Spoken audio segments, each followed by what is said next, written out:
Hello friends, स्वागत है आप सभी का सी बिविकल आर्ट्स क्लास में। आज की इस वीडियो में समाजशास्त्र की कॉपी कैसे आप पूरा सॉल्व करेंगे, पूरा प्रोसेस आपको बताने वाला हूं एक मॉडल पेपर लेकर। दोस्तों, आपको बता दें कि समाजशास्त्र में अगर अच्छे नंबर आपको लाना है तो आपको पहले ये समझना है कि पेपर पैटर्न कैसे पूछा जाता है, कैसे एग्जाम में क्वेश्चन को सॉल्व करना होता है और कैसे आंसर को लिखे ताकि पूरा नंबर मिल जाए। दोस्तों को बता दें कि आपकी कॉपी ही आपकी पहचान होती है। ना तो एग्जामिनर आपको देखा है, ना तो कभी आपसे मिला है, तो आपकी कॉपी के आधार पे आपको नंबर वो देता है। इसीलिए आपको ये पता होना चाहिए कि कॉपी कैसे बोर्ड परीक्षा में लिखी जाती है। तो चलिए शुरुआत करते हैं। एक प्रीवियस ईयर पेपर 2022 का पेपर लेते हैं और इसके माध्यम से मैं आपको समझाने की कोशिश करता हूं। सबसे पहले दोस्तों बात करते हैं यहाँ पे बहुविकल्पीय प्रश्न, यानी जब आप अपने कॉपी को लिखेंगे तो सबसे पहले यहाँ पे लिखेंगे बहुविकल्पीय प्रश्न और इसके बाद जो है यहाँ पे डाल देंगे प्रश्नोत्तर नंबर 1 या उत्तर संख्या डाल सकते हैं या प्रश्नोत्तर नंबर 1 डालेंगे। जो भी प्रश्न रहेगा, जैसे मैं एग्जाम्पल के माध्यम से बता दूं, यहाँ मान लीजिए पहले का जो यहाँ पे तीसरा सही है तो आप यहाँ पे लिखेंगे तीसरे का आंसर भाषा में समानता और इस प्रकार से यहाँ पे टिक कर देंगे तो आपका पूरा आंसर कंप्लीट हो जाएगा। ठीक है। इसके बाद जब आप दूसरा क्वेश्चन लिखेंगे तो यहाँ पे ध्यान रखेंगे कम से कम एक लाइन की या 2 लाइन की गैप देनी है ताकि वो पूरा स्पष्ट साफ सुथरा दिखाई दे। आपकी कॉपी जितना साफ सुथरा रहेगा उतना ही एग्जामिनर का ध्यान आकर्षित करेगा। अगर ज्यादा आप काट पीट देंगे, है ना, ज्यादा आप काट पीट देंगे तो वो समझ लो कि दिमाग खराब कर देगा एग्जामिनर का और फिर आपको नंबर भी जो है वो कम दे देगा। तो इसीलिए आपको काट पीट नहीं करना है। ठीक है। जो भी वो साफ सुथरा लिखना है और अच्छी राइटिंग में लिखने की कोशिश करना है।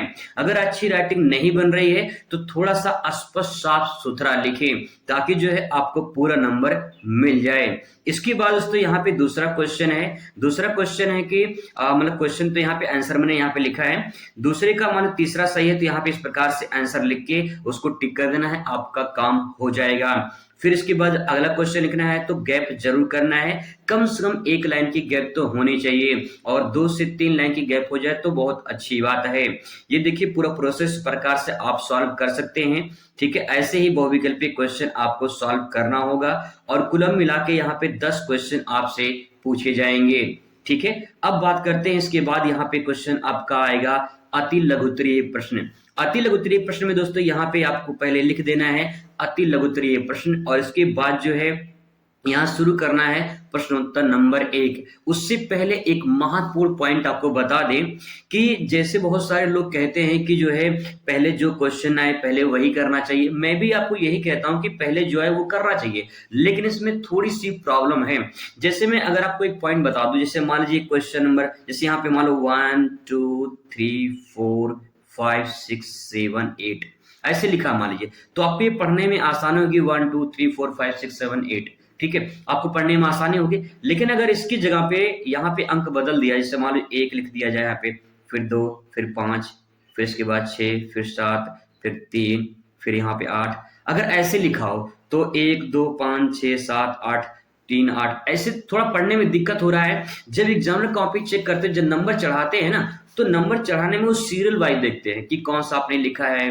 तो अगर आप क्रम वाइज लिखते हैं तो आप एग्जामिनर का दिमाग खराब नहीं कर रहे हैं, आपने उस एग्जामिनर को सही लाइन से लिख के दिया है ताकि वो अच्छे से नंबर को पर्चन कर पाए। ठीक है। यहाँ पे देखिए कॉपी इतनी फास्ट चेकिंग होती है कि अगर आप वो है अगर ऐसे लिख देंगे ना तो कभी कभी मिस्टेक हो जाती है, क्योंकि कॉपी बहुत फास्ट चेक होती है, इतना कोई ध्यान से देखता नहीं कि आपने बीच में कौन से लिखा फिर कौन से लिखा है। आप क्रमवार लिखेंगे तो नंबर पूरा क्रमवार चढ़ाता चला जाएगा एग्जामिनर। लेकिन अगर आप इस प्रकार से लिखें तो समस्या यही है कि कॉपी फास्ट चेकिंग होती है। दोस्तों इस बात को समझ लीजिए, अगर आप क्रमवार लिखते हैं तो आपको फायदा जरूर मिलेगा, लेकिन अगर आप ऐसे लिखते हैं तो दिक्कत आपको थोड़ा हो सकती है। हो सकता है कि आपका कोई बीच में नंबर छूट जाए और एग्जामिनर नंबर ना चढ़ाए, या कहीं की उसको समस्या हो जाए कि भाई कैसे आगे पीछे कर दिया है, समझ में नहीं आ रहा है, तो दिक्कत हो सकती है वहां पे। इसीलिए रिस्क लेने से अच्छा है कि आप जो है क्रम वाइज लिखिए तो ज्यादा बेहतर होगा। आई होप कि आपको बस समझ में आ गया होगा। अब देखिए क्वेश्चन नंबर यहाँ पे जैसे अति लघुत्तरीय है, प्रश्न उत्तर नंबर 11 है। क्वेश्चन पूछा था कि राष्ट्रवाद क्या है, तो सबसे पहले आप यहाँ पे एक प्यारा सा हेडिंग डाल देंगे राष्ट्रवाद और इसके बारे में आप लिखेंगे। ठीक है। यहाँ पे जो आप लिखेंगे राष्ट्रवाद उस भावना या विचारधारा को कहते हैं जो व्यक्ति तथा समाज में राष्ट्र के प्रति प्रेम भावना, समर्पण का भाव दिखाई देता है। यहाँ पे दोस्तों कहने का मतलब ये है कि राष्ट्रवाद ये कहता है कि जैसे हम अपने परिवार के प्रति समर्पित होते हैं ना, हमारे परिवार पे कोई आंच आता है तो हम अपनी जान देने को तैयार हो जाते हैं, सब कुछ करने को तैयार हो जाते हैं। उसी परिवार की जगह आप राष्ट्र रख लीजिए, राष्ट्र यानी देश को रख लीजिए, और देश पर अगर कोई आंच आए तो आप उसी प्रकार से खड़े होइए जिस प्रकार से अपने परिवार के प्रति आप खड़े होइए। परिवार के प्रति जो प्रेम भावना है वही राष्ट्र के प्रति होना चाहिए। अगर ये प्रक्रिया है तो उसी विचारधारा को राष्ट्रवाद के नाम से जाना जाता है। राष्ट्र तथा राष्ट्र हित के लिए बड़े से बड़ा त्याग और बलिदान करना ही राष्ट्रवाद के नाम से जाना जाता है। ऐसे क्वेश्चन को समझिए और ऐसे प्रेजेंट करिए ताकि जो है एग्जामिनर जो है आपको पूरा नंबर, यहाँ पे 2 नंबर है, 2 नंबर आपको यहाँ पे दे दे। ठीक है, चलिए अब बात करते हैं अगले क्वेश्चन पर। अगले क्वेश्चन से पहले यहाँ पे देख लीजिए, यहाँ पे क्वेश्चन में लिखा है, फिर यहाँ पे देखिए एक लाइन गैप है छोटा सा ताकि स्पष्ट साफ सुथरा दिखाई दे। इसके बाद 2 लाइन मैंने यहाँ पे गैप कर दिया है ताकि जो है जो दूसरा क्वेश्चन है वो अलग अलग दिखाई दे। कहीं कहीं उसमें मिक्स हो जाता है, दिक्कत हो जाती है, वही बात आ जाती है कि कॉपी फास्ट चेकिंग में कि कहीं कहीं मान लो आपने सटा के लिख दिया तो उसी में आपका पहला में दूसरा भी चेक हो गया तो नंबर आपका कम मिल जाएगा, इसलिए ध्यान रखिएगा। नेक्स्ट है, ऐसे लिखेंगे फिर हेडिंग डालेंगे, भारत में जनसंख्या वृद्धि रोकने के सुझाव। इस प्रकार से क्वेश्चन पूछा गया था तो भारत में जनसंख्या वृद्धि के रोकने के सुझाव में लिखेंगे शिक्षा का प्रसार किया जाए तो जनसंख्या वृद्धि कम किया जा सकता है। नेक्स्ट है, विवाह की न्यूनतम आयु में वृद्धि किया जाए। पहले बाल विवाह होता था, बाल विवाह खत्म होकर फिर धीरे धीरे आयु बढ़ी, 18 साल हुआ, फिर 21 साल हो गया। कहीं कहीं ये न्यूनतम आयु जो होती है ये जनसंख्या वृद्धि का कारण बनता है। न्यूनतम आयु में शादी होना, ठीक है, ये है। परिवार नियोजन अपनाना, अगर परिवार नियोजन अपनाया जाता है तो जैसे परिवार नियोजन का मतलब है कि हम दो हमारे दो, हम दो हमारे एक, तो ये परिवार नियोजन है। एक प्लानिंग होनी चाहिए, जैसे कि अगर आपका प्लानिंग है कि एक बच्चा है, ठीक है, तो इस दूसरे बच्चे के में कम से कम 5 साल का गैप होना चाहिए, तो ये प्लानिंग है, ये योजना है, तो इसी को परिवार नियोजन के नाम से जाना जाता है। तो ये 3 पॉइंट आप इसमें लिख सकते हैं। क्वेश्चन नंबर नेक्स्ट आपके सामने आ जाएगा।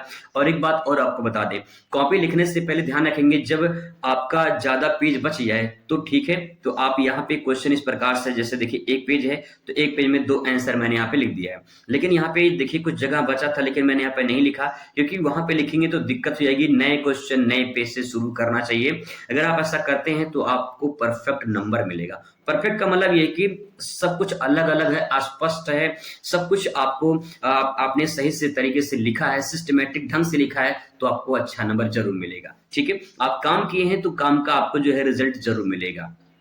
नेक्स्ट है, नातेदारी को परिभाषित कीजिए। ऐसा सवाल यहाँ पे क्वेश्चन नंबर 13 में देखने को मिलता है। तो यहाँ पे आप हेडिंग डालेंगे नातेदारी। देखिए क्वेश्चन से ही हेडिंग बना लीजिए और क्वेश्चन से हेडिंग बना के उसको लिखिए तो आपको बहुत बढ़िया नंबर मिलेगा। ये लिखने की शैली है, लिखने का तरीका दोस्तों, ऐसी कॉपी लिखिए तो आपको पूरा नंबर मिलेगा। ठीक, अगर आप सीधा सीधा नातेदारी लिखना शुरू कर देते तो पता नहीं चलता भाई कि कैसे आपने लिखा है, लेकिन यहाँ पे छोटा सा हेडिंग डाल दिया है मैंने तो और स्पष्ट हो गया कि नातेदारी के बारे में लिखा गया है। यही सही तरीका होता है अपने आंसर को प्रेजेंट करने का। लिखने के बहुत सारे तरीके होते हैं दोस्तों, बस अंतर इतना होता है कि जो टॉपर होते हैं वो अपने कॉपी को कुछ अलग लेते हैं तभी तो टॉपर बनते हैं, नहीं तो लाखों विद्यार्थी एग्जाम में बैठते हैं और अपने क्वेश्चन को प्रेजेंट करते हैं, लेकिन सबका आंसर अलग अलग होता है और नंबर भी सबको अलग अलग मिलता है। तो इसीलिए आप जितना परफेक्ट लिखेंगे, जितना अलग लिखेंगे आंसर को, उतना ही बेहतरीन नंबर आपको मिलेगा। ठीक है, ये बात ध्यान रखिएगा। आगे यहाँ पे नातेदारी की विशेषता, तो नातेदारी की विशेषता में लिखेंगे यहाँ पे नातेदारी में रक्त संबंधी, पहला कि रक्त संबंधी होता है। नातेदारी नहीं, रिलेशनशिप, ठीक है, रिश्तेदारी जो होती है उसी को नातेदारी के नाम से जाना जाता है। पहले तो यहाँ पे नातेदारी की हम लोग पढ़े नहीं, इसको पढ़ लेते हैं।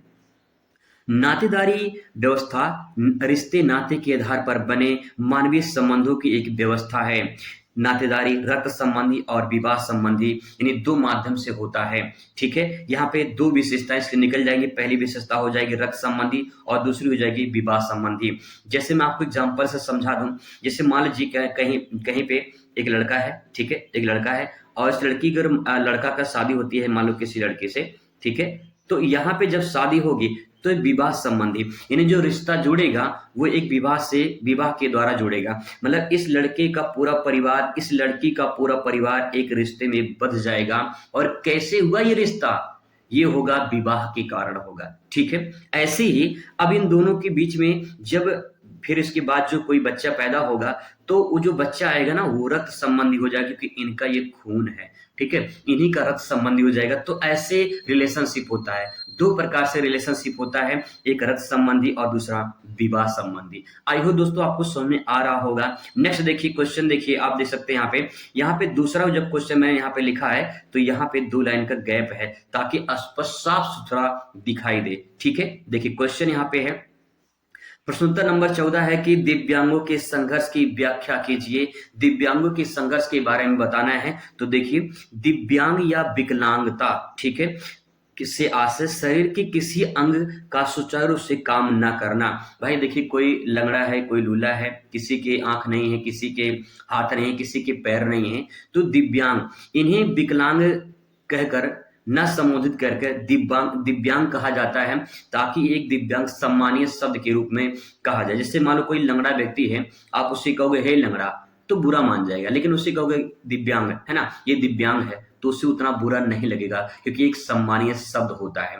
हर चीज का एक शब्द होता है। बहुत सारे से लोग होते हैं, ऐसी वाणी बोलिए कि मन का आपा खोए, मतलब ऐसा वाणी आपको बोलना है कि किसी को बुरा ना लगे। तो वही चीज है, अगर किसी को लंगड़ा, किसी को अनरा, किसी को जो है आप कुछ भी बोलते हैं उल्टा सीधा तो उसको बुरा लगेगा। इसीलिए दिव्यांग यहाँ पे जो शब्द है वो विकलांग के लिए इस्तेमाल किया जाता है, ताकि उनको जो सम्मानीय शब्द है वो लगे और बुरा ना लगे। ठीक है, अब देखिए क्रो एंड क्रो के अनुसार, क्रो एंड क्रो जो है एक यहाँ पे शिक्षा शास्त्री हैं, इन्होंने जो है कहा है कि ऐसे व्यक्ति जिसमें ऐसा शारीरिक दोष होता है जो किसी भी रूप में साधारण क्रियाओं को भाग नहीं ले सकता है, ऐसे व्यक्ति को विकलांग या दिव्यांग कहा जाता है। बहुत ही सिंपल परिभाषा क्रो एंड क्रो ने कहा है कि ऐसा व्यक्ति है जो किसी का या तो हाथ नहीं है, यानी शारीरिक दोष में कोई भी प्रॉब्लम हो, किसी का हाथ नहीं, किसी का पैर नहीं है, तो जो शारीरिक दोष है वो किसी भी ऐसे एक्टिविटीज में भाग नहीं ले पाता है, और ऐसे व्यक्ति को विकलांग या दिव्यांग के नाम से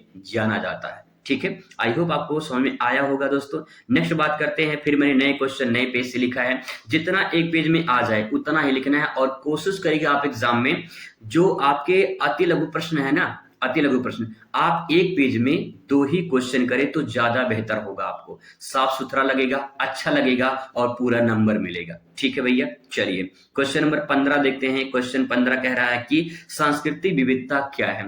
हेडिंग डाल देंगे, क्वेश्चन से ही मैंने हेडिंग बना लिया है और इसके बाद यहाँ पे लिखने की कोशिश कर रहे हैं। देखिए, सांस्कृतिक विविधता से आशय उस स्थिति से है जब किसी देश या क्षेत्र में एक ही समय में अनेक सांस्कृतिक विशेषताएं पाई जाती हैं। देखिए, विविधता का मतलब क्या होता है? विविधता का मतलब भिन्नता। जैसे मैं आपको एग्जांपल के माध्यम से समझाने की कोशिश करूं, मान लीजिए एक तालाब है, ठीक है, अगर मैं आपसे पूछूं क्या एक तालाब में एक ही प्रकार की मछली पाई जाती है, तो आपका जवाब होगा नहीं, वहां पे कई प्रकार की मछलियां पाई जाती हैं। इसका मतलब दोस्तों ये है कि इस तालाब में जो विभिन्न प्रकार की मछलियां हैं उन्हीं को मछलियों की विविधता कह सकते हैं। ऐसे ही जब किसी देश में या किसी भी क्षेत्र में या किसी भी प्रदेश में जो वहां की संस्कृति होती है, जब उनमें कई प्रकार की विशेषताएं पाई जाएं तो उस विशेषताओं, उस भिन्नताओं को ही सांस्कृतिक विविधता के नाम से जाना जाता है। ठीक है, अब यहाँ पे वही चीज यहाँ पे कहा गया है कि जो संस्कृति में जो भिन्नता पाई जाती है वही सांस्कृतिक विविधता होती है। इस बात को आप ऐसे भी समझ सकते हो कि सांस्कृतिक विविधता, यहाँ पे लिखा गया है, सांस्कृतिक विविधता वाले समाज या देश में रहन सहन, खान पान, धर्म, भाषा एवं उनकी भौगोलिक जो विचारधाराएं होती हैं उनमें भिन्नता पाई जाती है। इसको हम सांस्कृतिक विविधता के नाम से जानते हैं। बहुत ही आसान शब्दों में दोस्तों मैंने आंसर को प्रेजेंट किया है, और मैं कसम से खा के कह रहा हूं भैया, माई कलाल कोई इस आंसर को काट नहीं सकता है। ये बात ध्यान रखिएगा, किताब में ऐसा आंसर आपको मिलेगा नहीं, आप ढूंढ लीजिए। किसी भी किताब में। कुछ कंटेंट मैंने लेकर अपने शब्दों में बयां किया है, क्योंकि 8 साल का अनुभव है पढ़ाने का, तो आपको मैं अपनी भाषा में कन्वर्ट करके दे रहा हूं ताकि आप उस बात को समझ पाएं और अच्छे से प्रेजेंट कर पाएं। बहुत लोग रटवा देते हैं किताबी भाषा लिख के, लेकिन रटवाने की कोशिश मैं नहीं करता हूं, समझाने की कोशिश करता हूं। अगर आप समझ जाएंगे ना कि सांस्कृतिक विविधता क्या है, तो अपने शब्दों में बयां कर ले जाएंगे और जो लिखेंगे उसको पूरा नंबर मिलेगा। ऐसा आप समझ पा रहे हैं कि जो यहाँ पे कंटेंट लिखा है मैंने उसमें दम है, और अगर आप ऐसा लिखेंगे तो पूरा नंबर जरूर मिलेगा। चलिए बात करते हैं अगले क्वेश्चन पर, क्षेत्रवाद क्या है। क्षेत्रवाद से हम समझने की कोशिश करते हैं कि क्षेत्रवाद क्या है। क्वेश्चन पूछा था क्षेत्रवाद क्या है, और मैंने हेडिंग बना लिया वहां से क्षेत्रवाद, और इसके बारे में लिखेंगे। क्षेत्रवाद की विचारधारा संपूर्ण राष्ट्र की तुलना में अपने ही क्षेत्र को सर्वश्रेष्ठ मानने एवं सभी क्षेत्रों से प्राथमिकता देने की पक्षपात पूर्ण भावना है। बहुत ही सिंपल सेंटेंस में समझने की कोशिश करेंगे दोस्तों। मान लीजिए कोई एक क्षेत्र ए है और कोई एक क्षेत्र बी है, कोई एक क्षेत्र सी है, ठीक है। अब यहाँ पे देखिए प्रतिस्पर्धा होगी, कंपटीशन होगी। मान लीजिए ए वाला कह रहा है कि हमारा जो क्षेत्र है वो सर्वश्रेष्ठ है, हमारे क्षेत्र के लोग अच्छे हैं, हमारे क्षेत्र के लोग खेल में अच्छे हैं, नौकरी में अच्छे हैं, पढ़ने में अच्छे हैं, लेकिन बी वाले सी वाले कमजोर हैं। तो जब कोई क्षेत्र के लोग अपने क्षेत्र को सर्वश्रेष्ठ समझने लगे, उसकी ही वाहवाही करने लगे, तो समझ जाइएगा यहाँ पे क्षेत्रवाद की भावना है। अगर मान लीजिए कि कोई महाराष्ट्र का रहने वाला है और कोई यूपी का रहने वाला है, कोई बिहार का रहने वाला है, और महाराष्ट्र के लोग कहें कि यूपी बिहार के लोग अच्छे नहीं होते हैं, पढ़े लिखे नहीं होते हैं, अनपढ़ होते हैं, ये होते वो होते हैं, अगर ऐसा कहते हैं तो समझे कि वहां पे क्षेत्रवाद की भावना है। और यही क्षेत्रवाद की भावना ही यहाँ पे जो मैंने लिखा है उसी को क्षेत्रवाद के नाम से जाना जाता है, ठीक है। देख लीजिए कितने सिंपल शब्दों में मैंने आपको बताने की कोशिश किया है। क्षेत्रवाद में भाषा भी होता है, धर्म भी होता है, जाति भी होता है, आर्थिक विकास होता है, आदि के आधार पे लोग अपने क्षेत्र को सर्वश्रेष्ठ समझते हैं। बहुत सारे लोग होते हैं कहते हैं कि हमारे क्षेत्र की भाषा, जैसे मान लीजिए मराठी, हमारा भाषा मराठी है तो हम सर्वश्रेष्ठ हैं। कोई तमिल का है, कहेगा भाई मेरा तमिल अच्छा है, मेरा तेलुगु अच्छा है, मेरा पंजाबी अच्छा है, तो कोई भोजपुरी अच्छा मानता है। तो कहने का मतलब ये है कि अगर कोई अपनी भाषा के आधार पे अपने क्षेत्र को सर्वश्रेष्ठ समझता है तो यहाँ पे क्षेत्रवाद की भावना होती है। अगर कोई अपने धर्म को लेकर चलता है कि मेरा धर्म सर्वश्रेष्ठ है, संविधान की नजर में कोई भी धर्म सर्वश्रेष्ठ नहीं है, संविधान की नजर में सारे धर्म बराबर होते हैं। अब दोस्तों यहाँ पे अगर कोई कहता है कि मेरा धर्म सर्वश्रेष्ठ है, दूसरे का धर्म सर्वश्रेष्ठ नहीं है, तो यहाँ पे क्षेत्रवाद की भावना होती है, धर्मवाद की भावना होती है। यही दोस्तों बात आप समझने की कोशिश करेगा, और इसी से आपका क्षेत्रवाद अच्छे से समझ पाएंगे आप लोग, ठीक है। नेक्स्ट क्वेश्चन आपके सामने आ चुका है, फिर से नया क्वेश्चन नए चैप्टर से, और यहाँ पे क्वेश्चन पूछा है कि प्रेक्षण पद्धति क्या होती है। प्रेक्षण पद्धति मैंने हेडिंग लिख दिया है यहाँ पे, और इसके बारे में लिखना है आपको क्या, आइए समझने की कोशिश करते हैं। प्रेक्षण एक ऐसी पद्धति है, प्रेक्षण विधि एक ऐसी पद्धति है जिसमें पारस्परिक संबंधों को जानने के लिए स्वाभाविक रूप से घटित होने वाली घटनाओं का सूक्ष्म निरीक्षण है। बहुत सिंपल बात यह है कि मान लीजिए आप जिस क्लास में बैठे हैं, जिस क्लास में आप पढ़ते हैं, अगर वहां पे कोई क्लास में घटना घट जाए और आपके टीचर आए और आपसे पूछें कि बताओ ये घटना कैसे घटी है, ये किसने गलती की है, तो आप वहां पे आप बताओगे। अगर नहीं बताओगे तो पूरा क्लास को दंड दे सकते हैं। यहाँ पे जो प्रेक्षण हो रहा है, मतलब कि निरीक्षण हो रहा है, एक जांच हो रही है कि गलती किसने की है और उस गलती का सजा किसे मिलेगी। तो निरीक्षण हो रहा है, ये प्रेक्षण है। मतलब छोटी सी बात को यहाँ पे एक ऐसे सेंटेंस में कन्वर्ट किया गया है जिसे आप आसानी से समझ पाए। मतलब कि कोई भी ऐसी घटना हो जिसमें सूक्ष्म निरीक्षण किया जाए, मतलब जांच किया जाए, भाई ये कैसी हुई गलती, किस प्रकार से गलती हुई है, इस बात को समझना, और इसी प्रक्रिया को परीक्षण विधि के नाम से जाना जाता है, ठीक है। इसके बाद तो यहाँ पे इस बात को लिख सकते हैं कि प्रेक्षण विधि, प्रेक्षण पद्धति से मानवीय इंद्रियों का पूर्ण उपयोग करना, प्रत्यक्ष अध्ययन करना, सामूहिक व्यवहार का अध्ययन करना, ये सब पूरी प्रक्रिया शामिल होती है। मतलब ये किसी चोर है, चोरी किया है, तो उसकी निगाहों को देखा जाता है। कहीं वो अगर एक साथ देख रहा है, नजरें मिलाकर देख रहा है, तो इसका मतलब वो चोर थोड़ा सा हो सकता है भाई चोर ना हो। लेकिन यहाँ पे प्रत्यक्ष अध्ययन मतलब कि सामने बैठा कर उससे पूछा जाए कि भाई तुमने चोरी किया है, तो कभी चोर ये नहीं कहेगा मैंने चोरी किया है, वो तो जांच करना पड़ता है। सामूहिक व्यवहार, उसका व्यवहार बताता है कि वो इंसान कैसा है, लेकिन जब परीक्षण यानी निरीक्षण किया जाएगा तब पता चलेगा कि इंसान का व्यवहार कैसा होता है। तो दोस्तों इस बात को समझ चुके होंगे कि कैसे आपको आंसर को लिखना है और कैसे आंसर को प्रेजेंट करना है। मैंने 2 क्वेश्चन एक ही पेज में लिखा है, मतलब कहीं भी 3 क्वेश्चन मैंने नहीं लिखा है, और आप ऐसे ही करिएगा तो आपको पूरा नंबर मिलेगा। क्वेश्चन नंबर 18 देखिए, सामाजिक परिवर्तन क्या होता है, ये क्वेश्चन पूछा है। आंसर देखिए, सामाजिक परिवर्तन हेडिंग डालेंगे, लिखेंगे सामाजिक परिवर्तन एक लगातार चलने वाली प्रक्रिया है, इसमें समाज में बदलाव होते रहते हैं। देखिए परिवर्तन का मतलब क्या होता है, परिवर्तन का मतलब दोस्तों बदलाव ही होता है, और बदलाव कहाँ हो रहा है, समाज में हो रहा है, और समाज में निरंतर परिवर्तन होते रहते हैं।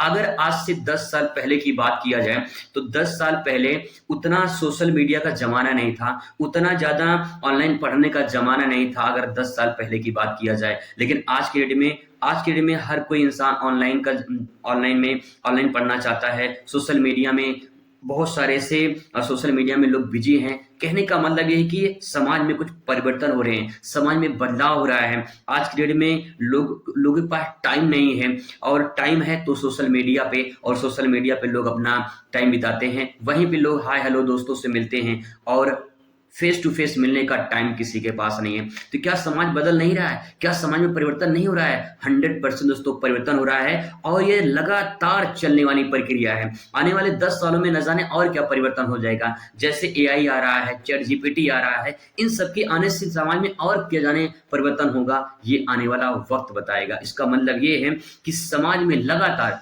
परिवर्तन होता है, ये बात 100% सत्य है। देखिए आगे परिभाषा छोटी सी लिख देंगे यहाँ पे कि मैकाइवर और जो है पेज ने कहा है, मैकाइवर और पेज ने कहा है कि समाज शास्त्रियों के रूप में हमारा प्रत्यक्ष संबंध सामाजिक संबंधों से है।